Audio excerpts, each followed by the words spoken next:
coming in from my home office, which I haven't been in for a little while. Things have been really full with family and friends in town and work trips and offsites. But I'm excited to be here. And just so you know, we've got a guest in our house, and my 5-year-old is downstairs. So there may be some interruptions in this, but I know you all get that. But I do want to take maybe 10 minutes and just discuss mindset, specifically growth versus fixed mindset. There's the reason why I want to talk about this is because it really does.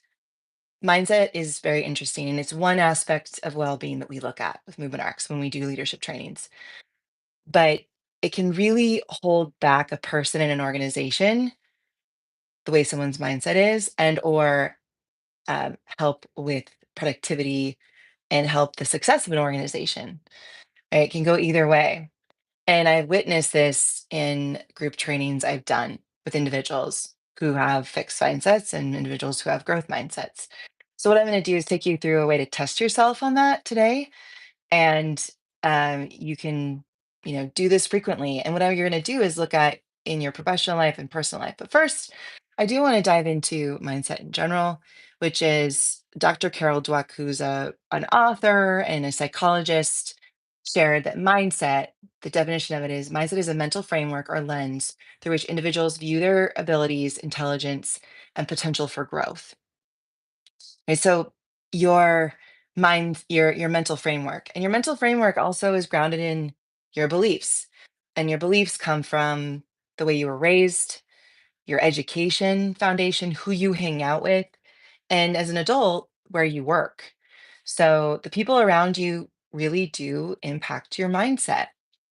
And one of the aspects of the brain that is important to understand when it comes to beliefs that's been filtering incoming information your whole life is called the reticular activating formation, which is a part of the brain that it controls your emotions and whatnot, as well as higher levels of thinking. And it's a filter. The RAS, we call it, reticular activating system, is a filter, the first line of defense, if you will, for incoming information. It either shuts it down or it gets you excited, right? You let it in, it gets you excited. So that's the best way to describe it. It's kind of like the gatekeeper of your mind and what you let in and what you don't. Now, when you have a growth mindset, you are open minded and let more things in to contemplate. When you're more fixed mindset, things bounce off your RAS more quickly. Um, you shut things down faster. You're not probably a good listener. You're more of a stuck person, if you will. Um, when it comes to organizations, think about if you're a leader of an organization, think about this boat analogy, right? You're the leader, you're navigating where the boat's going, and there may be folks on the boat who are rowing with you. There may be folks on the boat who are just sitting there, right, and going with the flow. And then there may be folks who are rowing against you. Where does your team stand? And then actually have them talk about where they stand. Like it might be good to have one-on-ones and discuss that. Where do you stand at who are you on this boat? And letting them having being able to have a vulnerable and open conversation can be very powerful instead of just guessing. But you probably already know who in your organization is rowing with you, who's kind of just going with the flow, and who's rowing against. But again, checking in with the individuals to see, is that their reality, or is that just what you perceive of them, right? What is their actual reality? And how do they perceive how they're contributing to the company? But now, instead of just looking at organization, I really want to look inside of you and kind of take what we call a internal selfie. And I want you to look at your growth and or fixed mindset in these different categories. And I want you to ask yourself this both in the category of professional life and then personal, because you may be very growth mindset minded in certain um, professional areas of your life, but very fixed in personal, or vice versa. So I want you to think of this question, and you're going to think of this question in again, put left column, personal life, right column, professional life, and see where this question fits in each of those. Okay. Is it fixed or growth? And you can put an F or a G next to each question. So, first is, do you avoid challenges or do you view challenges as opportunities? If you avoid challenges, you're more fixed minded. So, in the personal category, say you avoid challenges and give a space where you can fill that in later. Put an F. If you view challenges as opportunities, let's say in the professional category, put that down, put a G, right? And leave some space to fill that in underneath. Fill it in underneath. The next question, do you refuse to receive criticism or feedback? Or do you embrace constructive feedback, right? Where does that fit professionally and personally? The third question, do you focus on improving yourself, or do you focus on the process, not the end result?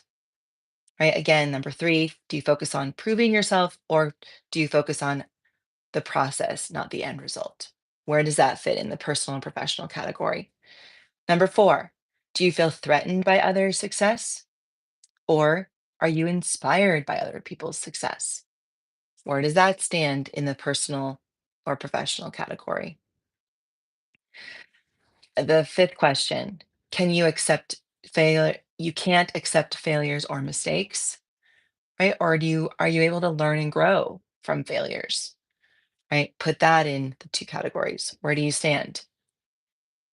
The sixth question, do you shy away from unfamiliar things, or do you always step out of your comfort zone, right?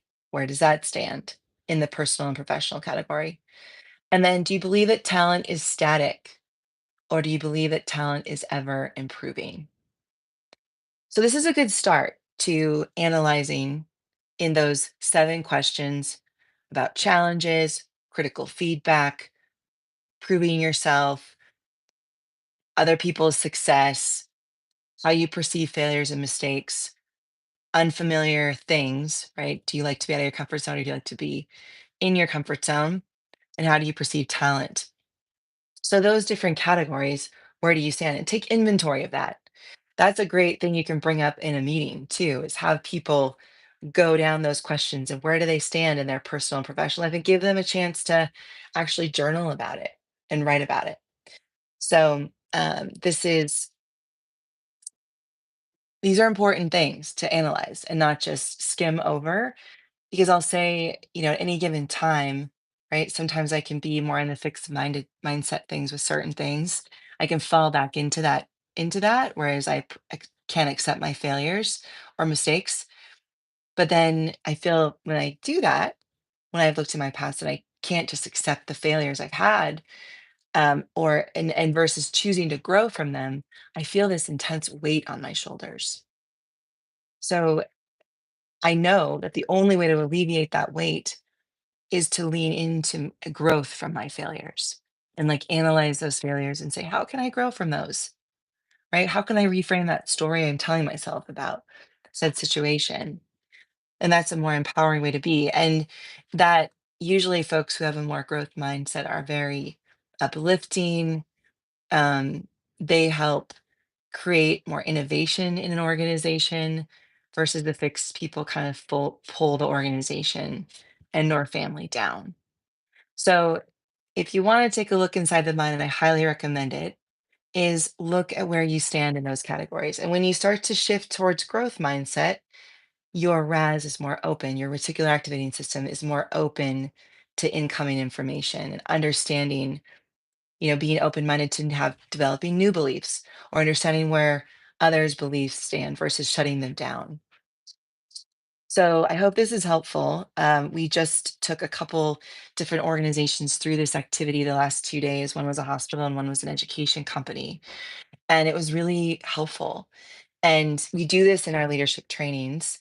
And I would say if you're an organizational leader out there and you're interested in developing the leader and their human performance, as well as creating a fun team building experience, reach out to us. You can reach out to me at teresa.larson@movement-rx.com or get better at movement-rx.com. I hope you got something from this. We will be doing monthly lives on various topics. So if you have an idea of what topic you'd like to see that you want us to dive into, please let us know. But understand that well-being of the leader is there's a gap in that space. Most organizations and trainings are not covering this, yet leaders are more burnt out than ever before. And they need help to survive, and not only just survive, but thrive in their organizations. And part of it is teaching them how they can help row the boat in the right direction, how they can help make their bodies more healthy and resilient for the long haul, how they can help get healthy snacks during their day, or better connect with the people around them to make the business deals and create the friendships that they need in their life, and also make their surroundings so they can make their surroundings into a well zone, right? We can create spaces, our workspace at home and away, as what we call work well zones. Your home and your workspace at the office can become a well zone. And so if you're interested in learning more about those things, again, email me at teresa.larson@movement-rx.com. Thank you very much. Have a great day.